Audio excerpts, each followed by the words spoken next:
ఆ డిజైన్ లోపం వల్ల కరెక్షన్ చేయలేకపోవడం దానికి 90 కోట్లు మళ్ళీ అదనంగా ఖర్చు పెట్టాల్సి వస్తుంది.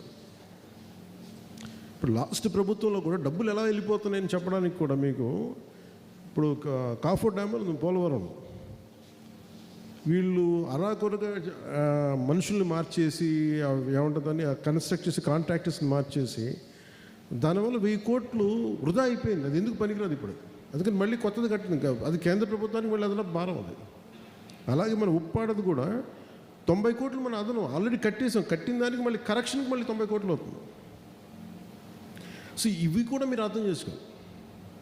అంటే ఇవన్నీ ఎందుకు చెప్తున్నాను అంటే ఒకసారి వాస్తవాలు ఇప్పుడు కూర్చోబెట్టి మేము చేయడానికి డబ్బు ఉన్నది ఎంత అందంగా ఎంత బాధ్యతగా ఖర్చు పెట్టాలనే దాని మీదే మేము అందరం ఉంటాం.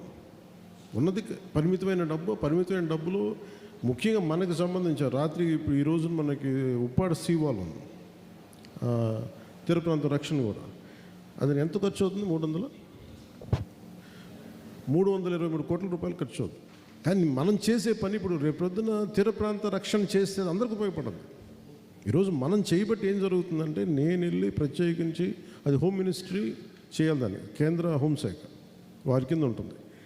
వారితో అనేక పర్యాలు మనలాగే దేశమంతా ఇలాంటి తీర ప్రాంతం ఉన్న చోట్ల సముద్రపు కోత గురవుతున్న ప్రతి ఒక్కరు కూడా చాలామంది అప్లికేషన్లు పెట్టారు, మాకు కావాలని. నేను ప్రత్యేకించి నివేదించాను. నాకున్న బలం ఏంటి, కూర్చోబెట్టి మాట్లాడి చెప్పి మనం ఇంత అండగా నిలబడ్డాం కాబట్టి వాళ్ళు కూర్చోబెట్టి సూచనప్రాయంగా మేము తెలియజేశారు. మనకేం తెలియజేశారు, ఖచ్చితంగా దీన్ని ముందుకు తీసుకెళ్తాం. అది ఇంకొక మీటింగ్ ఏదో ఉందో ఆ మీటింగ్ ఇప్పుడు నేను ఢిల్లీ వెళ్తున్నాను.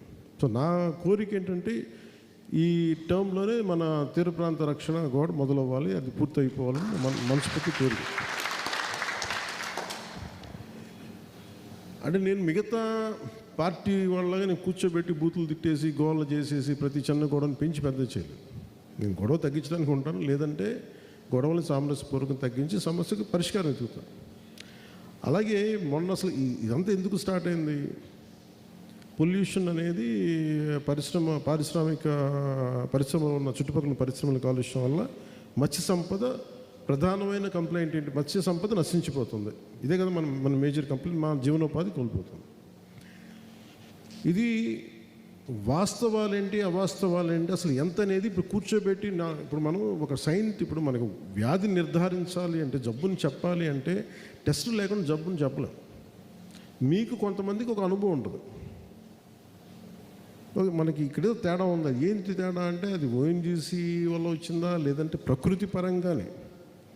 ఒకసారి సముద్రంలో కూడా ఎక్కడో పక్క దేశాల్లో ఉండే పొల్యూషన్ కూడా వచ్చి మన తీర ప్రాంతానికి చేరుతుందా కరెంట్స్ వల్ల, ఇవన్నీ తెలియదు. అందుకని మనం కూర్చోబెట్టి దాన్ని నిర్ధారించడానికి నేను డాక్టర్ జో కేడుకూడనని మన ప్రిన్సిపల్స్ మన ప్రధానమైన శాస్త్రవేత్త మన రీజనల్ ఐకార్ అని ఉంటుంది, Indian council of agricultural research and central marine fisheries research institute, ఇది విశాఖపట్నం రీజనల్ డైరెక్టర్. సో వారిని నేను ప్రత్యేకించి పిలిపించాను. ఆయన పేరు మన కలెక్టర్ గారు సిఫార్సు చేశారు. ఆయన కూర్చోబెట్టి నేను ఏం చెప్పానంటే, సార్ మీ ఇన్స్టిట్యూట్ తాలూకు అసలు ముఖ్య ఉద్దేశం ఏంటి అంటే, వాళ్ళు ఏంటంటే మత్స్యం చేపల వృత్తి మీద ఆధారపడే మత్స్యకార కుటుంబాలని వారికి జీవన ప్రమాణాలను పెంచడం. అంటే వారికి ఏదైతే వేట ప్రధానమో ఆ వేట తాలూకు మత్స్య సంపదని ప్రప్రదంగా దాన్ని పెంచడం, వారి రక్షణకి ఇది. సో చెప్తా నేనేం చెప్పానంటే, ఆయన 100 చెప్పాను నాకు. దాంట్లో ఏం ప్రాక్టికల్ అంటే ఆయన కొన్ని చెప్పింది ఏంటి అంటే, ఒకటి మనం చేయగలిగే ఉన్నాయి. ఒకటి ముందు తీర ప్రాంత రక్షణ కూడా కాకుండా మెయిన్ ఆయనకి ఇచ్చిన గోల్ ఏం చెప్పానంటే, సార్ ఎంత పొల్యూషన్ చెప్పండి ఫస్ట్. ఎందుకంటే మనం వెళ్ళి స్థానికంగా కొంతమంది ఉండి నాయకులు కూర్చోబెట్టు, లేదంటే నేను కూడా గబుక్కుని భావోద్వేగానికి లోనైపోయి కోపం వచ్చేసి ఒక పరిశ్రమలు అనేస్తే, ఒకవేళ అది నిజం కాకపోతే, ఒకవేళ ఇంకో కారణం అంటే మనందరినీ ఇంకేం చేస్తారో తెలియదు. నేను అబాస్ పాలైపోతాను, మనకేమో స్టాండ్ ఉండదు. అందుకే నేనేం చెప్పాను, ఒక సైంటిఫిక్ పద్ధతిలో పెడదాం సార్, మీరు చూడండి అంటే ఆయన కూర్చోబెట్టి ఆయన చాలా కారణాలు చెప్పారు. అందుకని మేము ఒక 20 చోట్ల మేము శాంపిల్ తీసుకుంటాం. అవసరమైతే డీప్ డైవర్స్ ఉంటారు కొంతమంది మా సంస్థల్లో, మేము వాళ్ళని మా గర్భంలోకి పంపిస్తాం. వాళ్ళు చెప్తారు కొంచెం, మీరు కూడా వాళ్ళని మీ సహాయ సహకారం మీ పడవల్లో తీసుకెళ్ళి ఇలాంటి ఇక్కడ మాకు ఉంది ఇబ్బంది అని అంటే వాళ్ళు లోపలికి పోయి ఆ లోపల వాళ్ళు ఏం చేస్తారంటే కూర్చోబెట్టి ఆ మట్టిని తీస్తారు. అసలు అక్కడ ఏమైనా సముద్ర మట్టంలో గర్భంలో ఏదన్నా ఈ పారిశ్రామిక కాలుష్యం ఉందా, అసలు ఉంటే ఎంత ఉంది, అసలు లేదా, వీటన్నిటి మీద వాళ్ళు పరీక్షలు పెడతారు. దీని మీద అది చేసిన తర్వాత మనం నిర్ధారించాలి ఇది అసలు ఎంత ఉండాలి అనేది కొన్ని ప్రమాణం ఉన్నాయి. అంటే కాలుష్యం ఉంటే తీర ప్రాంతాల్లో ఉన్నాయి అంటే మరి ఎంత కాలుష్యం ఉంది, ఏ స్థాయిలో ఉంది, అసలు మత్స్య సంపద చచ్చిపోయేంత కాలుష్యం ఉందా లేదా, ఏం కారణాలు, 100 కారణాలు ఇవన్నీ కూర్చోబెట్టి అది సైంటిఫిక్ అనాలిసిస్ చేస్తారు. మీతో మాట్లాడిన వారం రోజులు చేసామా 5 రోజులుగా అక్కడ పిఠాపు నుంచి వచ్చిన 5 రోజులకే నేను కరెక్ట్ 5 రోజుల తర్వాత జోగాన్ని పిలిపించి మాట్లాడితే ఆయన చెప్పారంటే ముఖ్యంగా మేము ఆయన కేరళ వాస్తవ్యులు, మేము కేరళలో ఇలాంటివి చేస్తాం. మేము మనకున్నది ఉప్పాడ కొత్తపల్లిలో 7,200 మంది ఫిషర్మెన్ ఇళ్ళు ఉన్నాయి మన మత్స్యకారులకు సంబంధించి. దీని మీద 25,600 మంది వ్యక్తులు బతుకుతున్నారు. 7,200 కుటుంబాలు వాటిని ఆధారం చేసి ఇంతే కదా సార్, మన 25,000 మంది 25,600 మంది. దీనికి నేను ఏం చెప్పానంటే ముందుగా చెప్పాలి రెగ్యులర్గా అసలు వాతావరణంలో పర్యావరణంలో ఎంత కాలుష్యం ఉంది అది మీరు రెగ్యులర్ ఆడిట్ ఒకటి చేయాలి సార్. అది నేను ఫస్ట్ రాగానే అదొకటి తెలియజేశాను.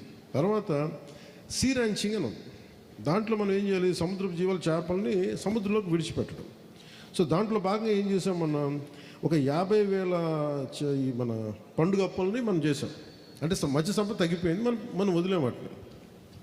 సో అలాగే ఈ ఆర్టిఫిషియల్ కోరల్ రీఫ్స్ అంటే ఏంటంటే అక్కడ చేపలు ఉండడానికి మీకు తెలియదు ఏం, చేపలు ఉండడానికి అక్కడ ఇది పోయింది, వాటికి నివాసాలు లేవు.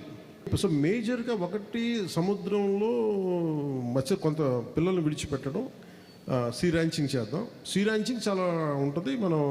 మన గుర్రాలను మేకలను ఎలా పెంచుతాం అలాగే చేపలు కూడా పెంచాల్సిందని చెప్పి ఆయన కూర్చోబెడితే ఆయన సలహాతోటే 50,000 పండుగ అప్పుల్ని మన విడుదల చేయడం జరిగింది.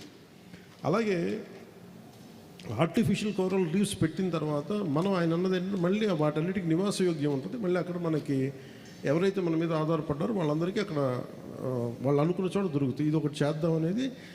What is income sir, you said how much income per annum?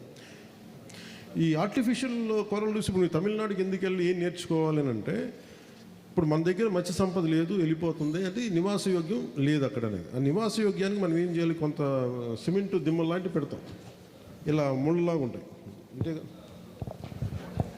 కొన్ని సిమెంట్ స్ట్రక్చర్స్ లాంటివి మనం వదులుతాం కింద.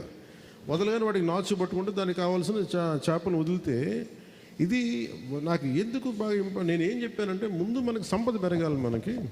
సో 1,500 చదరపు మీటర్లు విస్తీర్ణంలో 1 టన్ను సామర్థ్యం ఉన్న ఆర్టిఫిషియల్ రీఫ్ సముద్రం ఉంచడం, 300 రకాల సముద్ర జీవాలు, అందులో కనీసం 50 వాణిజ్య విలువలు కలిగిన చేపలు ఉంటాయి, అంటే మీరు అమ్ముకోగలిగే చేప.